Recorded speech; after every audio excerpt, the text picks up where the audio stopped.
5 SEC Baseball Tournament Game 5 post-game press conference. I'm joined by the Tennessee Volunteers, represented by head coach Tony Vitello, along with pitcher A.J. Russell, designated hitter Levi Clark. In a moment, Coach will give an opening statement, and we'll take questions just for A.J. and Levi first, and then we'll let them go. There's microphones that are passing around the room. Please wait till you're acknowledged to ask your question with the microphone. Coach, if you give us an opening statement.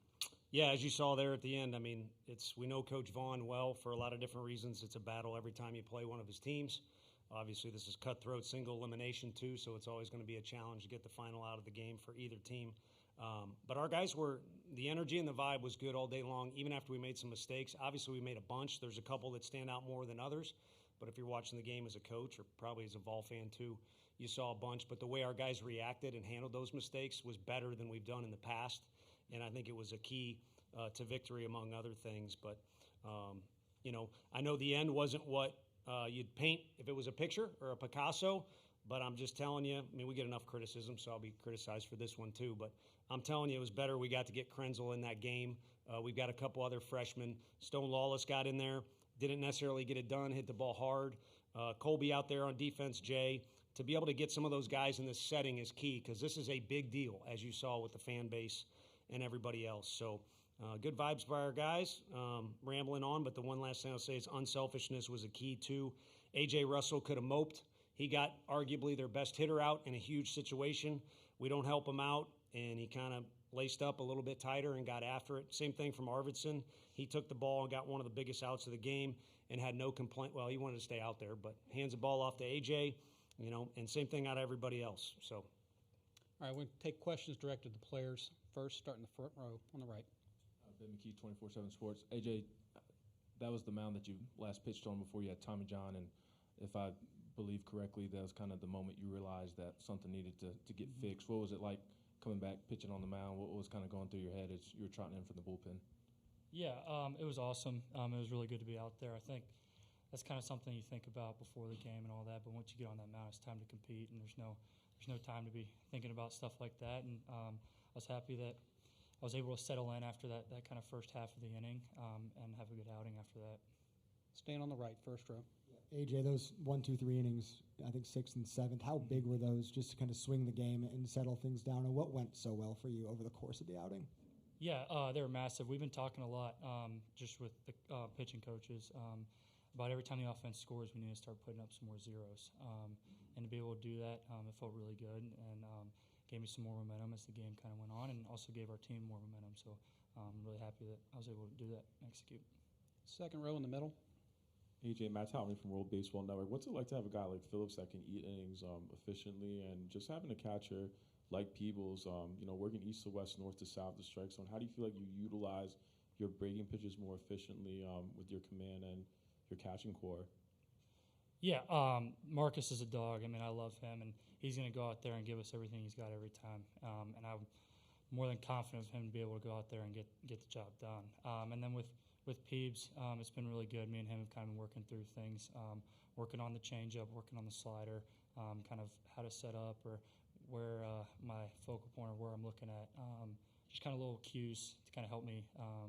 So, I mean, Peebs knows the game more than just about anybody here, and maybe besides the coaches, but it's great to have him back there, and it's really fun to throw to him. All right next to him in the middle. Ryan Shumper, Rocky Top Insider. AJ, Coach Vaughn said was really complimentary your changeup against right-handed batters. How much did you throw that kind of in comparison to what you usually have this year, and how important was that to your success? Yeah, I threw that way more than I normally do. I used to never throw it, and it's kind of something that's new, and gaining more confidence the more I get out there and the more I throw it, and it was really a big deal to my success today. So. Yeah, during that rehab, man. Yeah. Through a ton. On the left side of the room, third row. Tristan Thornhill, 90.3 Rock. Levi, it was your first taste of SEC, tournament play. What'd you feel, and how do you think about your performance today? Walking up, you think about it, but once you get in the box, it kind of goes quiet. You don't really have time to think about it, and just got to think about your task. Next question for the players. Front row on the right. Levi, what was the offensive approach coming in today? A season high 20 hits. What do you think was working so well for the offense as a whole today? I don't know. I think for the most part it was just getting the job done early, and I feel like we had a lot of big at-bats, like one by Reese Chapman, where he just grinded the pitcher down and helped the guys behind him get to him early in the count. And last one for the players on the right. Yeah, Levi, how would you say the team responded after giving up the 5 spot in the 5th? I mean, the motto lately is kind of just like been move on to the next. So when that happened, no one was really worried. We were ready for whatever. All right, AJ and Levi, congratulations on the win. We'll see you again tomorrow. Thank Thanks you. for your time. Thank you. I'll tell you later.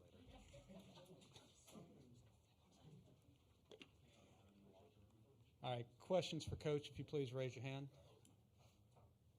Let the door close. All right, starting on the right side, first row. Ben McKee, 24/7 Sports. Tony, just what do you think about your team's response to after the 5th inning and Dean's error to not allow things to continue to spiral and kind of instead put the foot on the pedal even more? I thought it was incredible. That's that's not good. It's a punch in the gut. It was a little bit of a miscue, but even the older guys, they're still young, other than Hunter Ensley. So again, you're going to make mistakes, but I think the way we've handled mistakes, there's been some overreaction from variety of sources. And over the course of the season, especially in this league, there's so many ups and downs. So that's the one thing this league will prepare you for, why the league has done so well once the NCAA postseason starts. Here, we're kind of all still beating up on each other, is you better learn to take a punch. And I think this team has slowly gotten better as the season's gone on. We do have some older pieces. It's a little top-heavy if you're going by age, but Marcus Phillips is kind of parallel to how this team is. There's been progress in a bunch of different areas. And it is late in the year, and there is still more to make progress. But for now, we're the group we are. It's a fun group to hang around. They seem to all have each other's back, and they're crazy if they don't enjoy this environment here. It's pretty special. All right, on the left side, third row. Coach Shari talked about the 20 hits. I think 16 of them were singles, though, and it felt like a majority of those were just straight back up the middle. From the dugout, what did you see from your perspective that allowed that kind of success on offense? Yeah, I mean, the park will play big on you here sometimes. I know the wind was going to right field, and Lavalette doesn't count. He can hit into outer space at any park. But, that might be kind of what you got to do here. And we don't bunt that often, but we really executed. Manny did a great job with the bunt. It ended up helping us a bunch. Some were just 2-strike, getting balls by guys.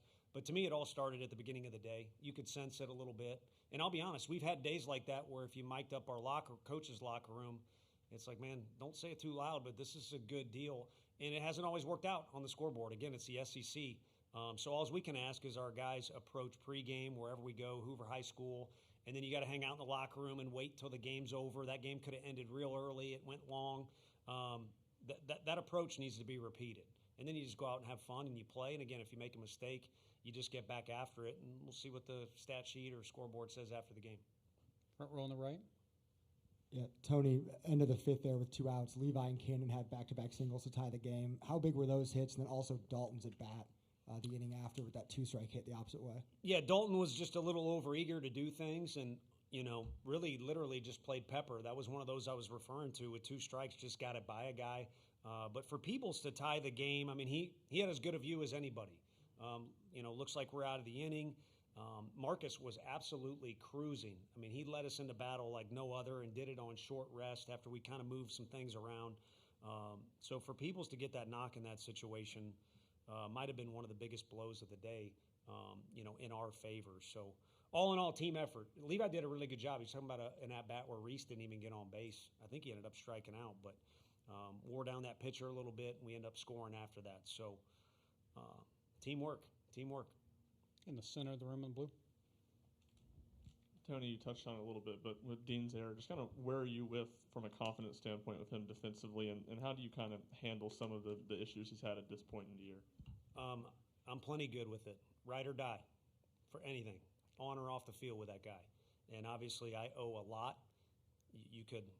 I owe a lot. So you can talk about wallet, you can talk about whatever, you can talk about all kinds of other stuff. So he's done a really good job for us adjusting at second, like Fisher has done. Like, hey, just tell me where to play and I'll do it. Gavin has been similar as well. I think where he's really shown well there is range side to side. That was a play that was kind of a tricky one as far as the hop you get.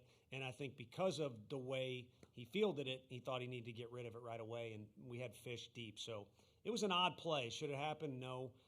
But again, these dudes will make mistakes, and if I'm not mistaken, to use that word too much, he had a pretty big knock for us later in the game too. So when you do mess up, whether it's him or anybody else, you can't pout. You can't wear it on your sleeve. If anything, you relax and just play, or maybe it adds to the determination you got. So I'm looking at these names on here, and Stone could have ended the game. I'm good with that guy till kingdom come. So same with the rest of these names that are on this list. I was happy Marcus got to take the ball for us today too. In the back right.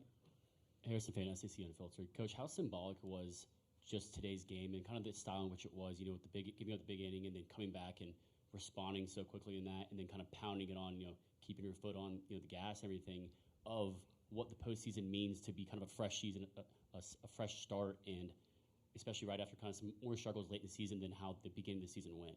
Yeah, opening day is so great. I mean, Game 7 of the World Series in MLB baseball is probably better, but everyone loves opening day about this game so much, and part of it is that clean slate, that fresh start. I talked about painting a picture earlier. You can kind of paint that blank canvas however you want, but it's not going to be real pretty, especially in playoff time. So I think it's important for our guys to have a little confidence boost and a feel good after this, but it's also important that they kind of learn the lesson that you just move on and you keep playing ball, because I'm not reading it, and you guys are, especially our local guys, have worked their butt off, but I'm sure at some point I've been asked, shot yourself in the foot, or you made a mistake, or I got news for you, it's college baseball. Anyone who loses probably shot themselves in the foot at some point. Maybe they walked the guy or whatever, unless you got one of the best games or an ESPN Classic. So, again, whenever it happens, you need to get closer together as a team, and you just got to play ball. Second row on the left. Laura McGill, ESPN Gainesville. Coach, after an offensive explosion like this game, what's the message to this team for the quick turnaround to face an opponent like Texas? We pointed out, we didn't even talk about tomorrow's game too much. We kind of talked more about managing the schedule here. The city does an incredible job, so there's a lot of free time, there's a lot going on, and then there's a lot of sitting. Part of the postseason, it could be NCAA or this, it's just kind of managing your circumstances, whether it's hanging out with family or making sure you got tickets all in order. So we just kind of talked more about some of the unselfish things that went on today and applauded those guys, and then really just talked about having your affairs in order so that you're ready to rock and roll whenever you play. Because here, whether it's lightning or extra innings or rain, you really don't know when you're going to play. And I've been a part of teams where you play at 1, 2:30 in the morning. On the right side, last one. Towards the end of the regular season, you mentioned relying on guys like Hunter Ensley, especially when it comes to the plate presence. But how much has a guy like Andrew Fisher been a calming presence for this team, or just been a really good teammate for the rest of the guys on the team? He's always got something to say. He's from Jersey. And it's funny, sometimes it might be overkill or might not even be the right time. But it's not going to be because he doesn't want the team to win and he's not trying to be a good leader. And more times than not, it is just that. He's a good leader. And it's interesting because he's got, I think he kind of is glared, at a time or two, maybe glared in the other dugout or kind of looks like he's, overly intense. But he's just a good vibe guy. He's always having fun playing the game. He believes in himself. He's so comfortable in his own skin. Sometimes it can make you kind of check yourself or be a little uncomfortable. So each guy leads in their own way. Hunter does it his way. I think Andrew keeps the guys loose, keeps them very competitive. He's always communicating. And again, he's comfortable in his own skin, which is the way you got to play this game, because we talked. 1 minute you might get embarrassed or it may not go well, and then there's going to be another pitch in the game. So you better be comfortable in your own skin that this is the guy. I'm here, I'm present, this is who I am in this particular moment. All right, Coach, we appreciate your time today. See you Okay. again tomorrow. Thank you all.